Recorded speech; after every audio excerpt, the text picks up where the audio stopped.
Oi, pessoal, eu sou o Antônio. E eu sou a Aline. Hoje nós vamos continuar falando sobre uma coisa que é fundamental em qualquer relacionamento, e é o perdão. Essa série é baseada no livro Perdão Total no Casamento, do Maurício Zagari. Se você já teve dificuldade para perdoar ou para pedir perdão, não sai daí, que a nossa conversa de hoje pode te ajudar muito.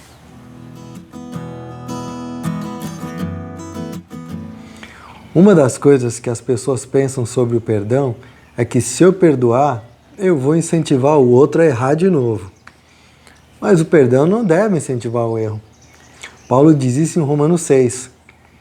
Pois bem, devemos continuar pecando para que Deus mostre cada vez mais a sua graça? Claro que não. Uma vez que morremos para o pecado, como podemos continuar vivendo nele? Não dá, né? Não dá. O perdão não estimula o erro, porque ser perdoado não muda as consequências do erro. Se uma pessoa mata a outra e depois se arrepende, a pessoa morta não vai voltar, não vai ressuscitar. Se há uma traição e a pessoa traída perdoa, mesmo assim o traidor vai ter que arcar com as consequências dessa traição. Por isso, o melhor caminho é sempre evitar o erro, não é? O perdão, ele reverte o estrago, mas ele não anula tudo o que aconteceu, não. Por isso, lute para não errar e arrependa-se dos seus erros antes que as consequências sejam maiores. Isso aí. Os efeitos do perdão têm sido estudados cientificamente e mostram que o perdão reduz a raiva, a depressão e o estresse e produz, sabe o quê? Esperança, paz, compaixão e autoconfiança. Então, quem é mais beneficiado com o perdão? Aquele que perdoou. Sim. Ele ganha mais qualidade de vida, um corpo mais saudável, uma atitude mais positiva. Jesus sabia disso, gente, muito antes de qualquer pesquisa. Ele nos ensinou a orar assim: perdoa as nossas dívidas assim como nós perdoamos aos nossos devedores. Lembra dessa oração? Sim, Jesus sabia de tudo. Mas apesar de o perdão fazer bem a quem perdoa e também a quem recebe o perdão, ele não é fácil. Não. Ele exige uma decisão e um esforço consciente da nossa parte. Mas Jesus não disse que a vida cristã seria fácil, não é? Pelo contrário, ele disse: se alguém quer ser meu seguidor, negue a si mesmo, tome a sua cruz e siga-me. Exatamente. Obedecer a Deus exige de nós renúncia e firmeza nas nossas decisões, por mais difíceis que sejam. Você nunca vai precisar perdoar alguém que só te fez o bem, alguém que nunca errou. Não, pelo contrário. A gente precisa perdoar pessoas que nos fazem mal, que nos traíram, que nos roubaram, que nos machucaram de alguma forma. Exatamente. O mundo nos diz que isso é uma grande bobagem, que se a pessoa errou, você tem todo o direito de virar as costas para ela e seguir a vida em frente. E esse parece mesmo ser o caminho mais fácil, né, meu irmão? Mas Deus não falou para nós esperarmos ser fácil, para depois perdoar. Mesmo porque nunca será fácil, gente. Perdoar é um exercício de amor. Veja o que Pedro fala sobre isso. Acima de tudo, amem uns aos outros sinceramente, pois o amor cobre muitos pecados. Sim. É preciso que você entenda também que a pessoa que te ofendeu é um ser humano que comete erros exatamente como você. Se você quer que o seu casamento ou qualquer outro relacionamento seja restaurado e transformado, o primeiro passo é perdoar.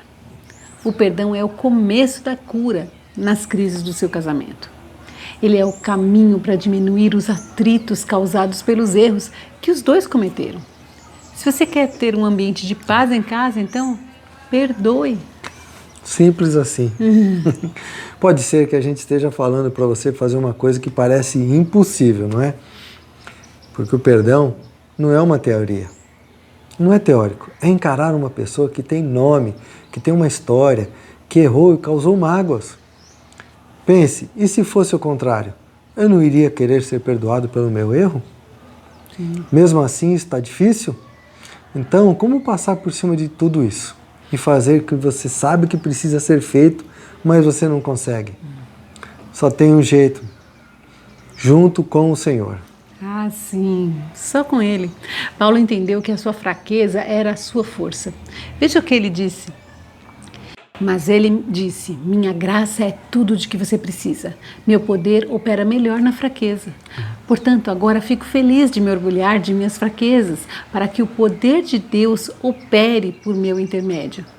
Por isso, aceito com prazer fraquezas e insultos, privações, perseguições e aflições que sofro por Cristo, pois quando sou fraco, então é que sou forte. Olhe só o que Paulo diz. Pois é. Quando eu me vejo incapaz de fazer alguma coisa pelas minhas próprias forças, como perdoar por alguém, por exemplo, alguém que me ofendeu muito, então eu vou precisar da força do Senhor para fazer isso. E como Ele é forte, sempre forte, todo-poderoso, Ele me capacita a fazer coisas que são impossíveis. Exatamente. Mas como fazer isso na prática? Bom, em primeiro lugar, leia e medite em todos esses textos que a Bíblia fala sobre o perdão. Sim. Deixe que a verdade da palavra de Deus tome conta da sua mente e do seu coração. Decore os textos, escreva e coloque em lugares visíveis, para que eles estejam na sua mente. Depois ore e converse com o Senhor sobre a sua dor. Desabafe com Ele. Diga como você está se sentindo e Ele vai te entender e Ele vai te consolar. Sim. Acredite nisso. Lembre-se de que amar a Deus envolve obediência. E a ordem que Ele nos deu é amar. João diz: se alguém afirma amo a Deus, mas odeia o seu irmão, é mentiroso, pois se não amamos nosso irmão, a quem vemos, como é que nós amaremos a Deus, a quem não vemos? Ele nos deu esse mandamento: quem ama a Deus, ame também seus irmãos. Exatamente. É isso que Deus quer de nós. Claro. Tá, mas e se eu decidir não perdoar? Se alguém erra comigo, eu posso escolher se eu vou perdoar ou não.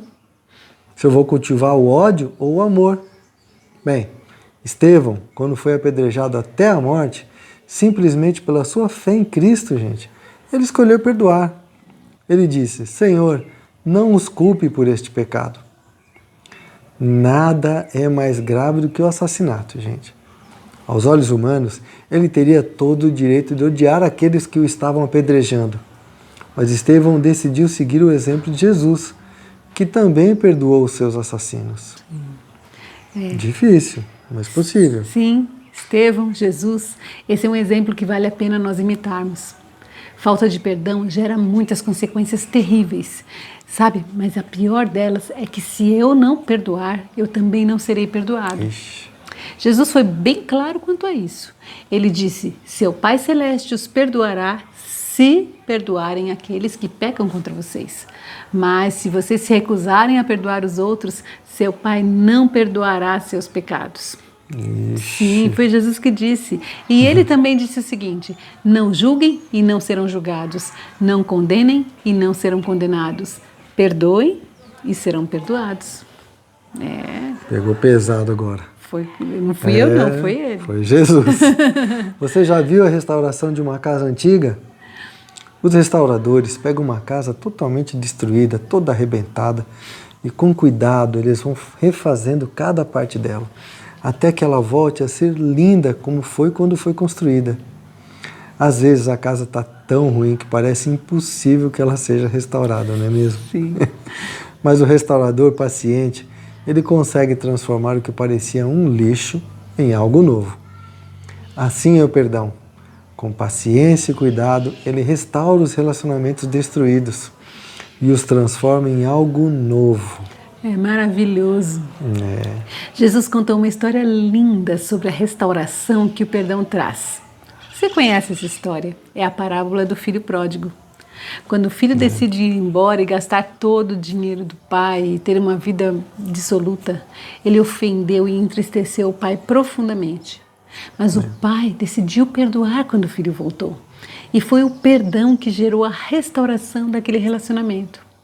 O dinheiro que o filho desperdiçou não voltou, mas o filho voltou a conviver com a família.